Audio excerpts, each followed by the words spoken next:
मी तर सगळ्याला विचारलं बालाजी वस्ताद कुठे बालाजी वस्ताद अरे खाली बालाजी वस्ताद विचारल्यावर लय तिथं कोणीच ओळखत नाही. लातूरचं बालाजी वस्ताद म्हणल्यावर ओळखतील ना. विचारलं सगळ्याला नाहीच म्हणते. आता लातूरचं विचारलं का तू? लातूरचं बालाजी वस्ताद विचारायचं माहित आहे का?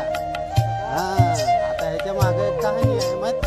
कुठल्या लातूर मध्ये फेमस हॉटेलमध्ये काम केलं. अरे लातूरमध्ये फेमस हॉटेल म्हणजे काय? हॉटेल गंधर्व, हॉटेल अतिथी हे फेमस आहेत माहिती आहे का?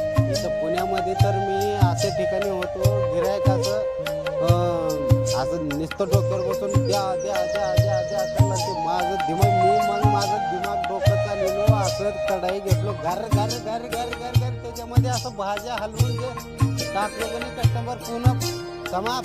मग लगेच शेरवाड्या हॉटेलचे मालक आले तिथं लगेच मला शाबासकी दिली.